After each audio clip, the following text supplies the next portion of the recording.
ওকে, alright. আপনি যখন রিয়াক্টে কোনো প্রজেক্ট বানাবেন সেখানে রাউটার ডম ইউজ করার প্রয়োজন পড়বে, ঠিক আছে, রাউটিং করার জন্য। তো রাউটিং যখনই আপনি সেট করবেন তখন একটা সমস্যা তৈরি হয়, ঠিক আছে। এই সমস্যাটা দেখাচ্ছি এবং তার সলিউশন সেটা হচ্ছে আপনি যখন অ্যাবাউটে ক্লিক করবেন দেখেন অ্যাবাউটে যাচ্ছে, সার্ভিসে ক্লিক করলে সার্ভিসে যাচ্ছে, ঠিক কথা, ঠিক আছে, ঠিক আছে।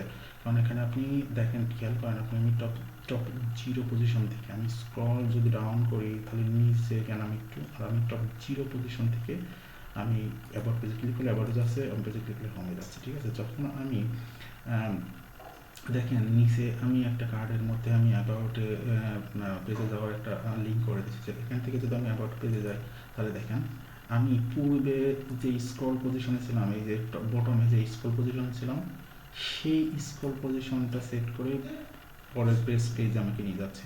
কিন্তু এখানে হওয়ার কথা কি, টপ থেকে পেজটা দেখাবে, টপ থেকে পেজটা সামনে যখন ওই পেজটা লোড হবে তখন সামনে এই অবস্থায় টপ জিরো পজিশনে থাকবে, তারপর ইউজার স্ক্রল করে নিচে যাবে, ঠিক আছে। তো এই সমস্যাটা তৈরি হয়ে গিয়ে রাউটার ইউজ করে, ঠিক আছে। দেখেন আমি এখান থেকে সার্ভিসে যাচ্ছি, দেখেন সার্ভিস আমি বটম পজিশনে, ঠিক আছে, মানে এখানে আমি বটম পজিশনে ছিলাম, যে পজিশনে স্ক্রল সেই পজিশনে ওখানে দেখাচ্ছে, ঠিক আছে। এই সমস্যাটার সমাধান করতে গেলে কিছু জিনিস মাথায় রাখতে হবে, ঠিক আছে। এটা দুইভাবে সমাধান করতে পারেন। একটা হচ্ছে আপনি কি করতে পারেন, এখানে একটা জিনিস আছে এই রাউটার ডাউন জিনিস, এটা হচ্ছে স্ক্রল ডিস্ট্রেশন, হ্যাঁ। তো সেটা আমি দেখাচ্ছি সিম্পলি, এটা অ্যাড ডট জিএসএক্স এর মধ্যে অবশ্যই আউটলেটের উপরে থাকতে হবে এবং যে কোনো কম্পোনেন্ট থাক না কেন সবার উপরে থাকতে হবে, সেখানে আপনি এটাকে লিভ করে দেবেন, যেমন ভাই এইটা স্ক্রল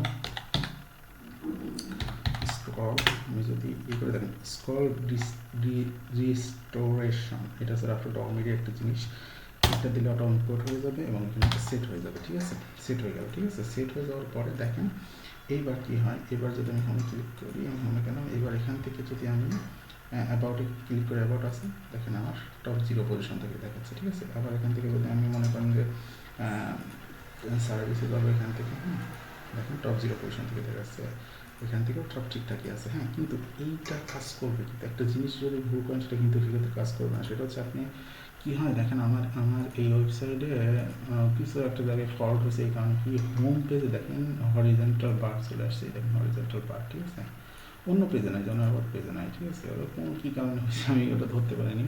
হোম পেজে দেখেন আবার বটমে দেখেন স্ক্রল বার চলে আসছে হরিজেন্টাল। তো এইটা ফিক্স করার জন্য আমাদের কী করতে হয়, মাঝে মাঝে দেখেন আমাদের এই বডির মধ্যে কী করতে হয়, আপনার বডির মধ্যে বা ওই কম্পোনেন্টে আপনার হচ্ছে কী করতে হয়, আপনার হচ্ছে এই হরিজেন্টাল বার যাতে না থাকে এই জন্য কী করতে হয়, এখানে হচ্ছে আপনার আমি করে দিলাম মনে করেন ওভারফ্লো এক্সিডেন্ট, তাহলে আর হরিজেন্টাল বারটা থাকবে না, দেখুন হরিজেন্টাল বারটা নাই, ঠিক আছে, হরিজেন্টাল বারটা নাই। এইখানে অবশ্যই মাথায় রাখবেন এটা বডির মধ্যে দিয়ে দিবেন, যদিও সেই কম্পোনেন্টকে টার্গেট করে দিতে পারেন, কিন্তু মানে অত হিসাব না করে আপনি বডির মধ্যেই করে দিলেন, হ্যাঁ, ওভারফ্লো এক্সিডেন্ট যদি বডির মধ্যে করে দেন ঠিক আছে। কিন্তু এখানে বডির পাশাপাশি যদি এইচটিএমএল এর মধ্যেও থাকে, এটা আমি যদি এইচটিএমএল এর মধ্যে রাখলাম তাহলে কিন্তু পেজ রেজিস্ট্রেশনটা কাজ করবে না। দেখেন আমি এখান থেকে দেখেন এখানে আমি এবার ক্লিক করলাম, দেখেন পেজ রেজিস্ট্রেশনটা কাজ করতেছে না, ঠিক আছে। দেখেন পেজ রেজিস্ট্রেশনটা কাজ করতেছে না। একটা শর্ত হচ্ছে আপনাকে বডির মধ্যে আপনি ওভারফ্লো এক্সিডেন্ট দেন বা ওয়াইপিডেন্ট দেন, কিন্তু আপনি সেটা যেন এইচটিএমএল এর মধ্যে না পড়ে, ঠিক আছে। আমি এখানে বডির পাশাপাশি এইচটিএমএলও দিয়ে রাখছিলাম, সেইটা আপনি এখানে সেটা করে দেবেন বডির মধ্যে, হ্যাঁ, তখন দেখবেন পেজ রেজিস্ট্রেশনটা কাজ করবে। এবার যদি আমি চাই পেজ রেজিস্ট্রেশনটা কাজ করছে, ঠিক আছে, টপ থেকেই দেখাচ্ছে প্রত্যেকটা পেজ। তাহলে এই হলো একটা জিনিস। আরেকটা জিনিস যেটা করা যায় ম্যানুয়ালি, হ্যাঁ, এটা এটা খুবই কম করে, তারপর এটা জেনে রাখেন আপনি একটা কম্পোনেন্ট তৈরি করবেন, হ্যাঁ। চলুন আমি এখানে একটা স্ক্রল টু টপ কম্পোনেন্ট তৈরি করছি, হ্যাঁ। কম্পোনেন্ট তৈরি করার পরে এখানে ইউজ ইফেক্টের মাধ্যমে করতে হয়। ইউজ ইফেক্টে কী করবো আমরা, এই যে প্যাথ নামে ইউজ লোকেশনকে ইনিশিয়ালাইজ করবো, প্যাথ নেমকে এখানে প্যাথ নেম প্যারেন্টকে রিসিভ করবো প্রত্যেকটা প্যাথকে, তাহলে এই প্যাথ নেমের ডিপেন্ডেন্সিতে বসাই দেবো, ঠিক আছে। আর উইন্ডো ডট স্ক্রল ডট এখানে 0 0 পজিশনে থাকবে, ঠিক আছে। যখনই প্যাথ নেম চেঞ্জ হবে প্রত্যেকটা প্যাথ নেম চেঞ্জ মানে কি, অন্য পেজে যাবে, অন্য পেজে যে যাবে তখন স্ক্রল টু টপ এটা 0 0 থাকবে, ঠিক আছে। আর নিচে অবশ্যই রিটার্ন নাল করে দেবেন, হ্যাঁ। করার পরে এই কম্পোনেন্টটা আপনার হচ্ছে একটা জিএসএক্সে এই জায়গায় বসাতে হয়। আপনার এই টপ টু জিরো এই জায়গায় যেটা আমি কমেন্ট করে রাখছি এই জায়গায় বসাই দেবেন। অবশ্যই সেটা আপনার উপরে সব কোম্পানির উপরে থাকতে হবে। এটা খুবই কমেন্টস করে, তো এটা বলে রাখলাম।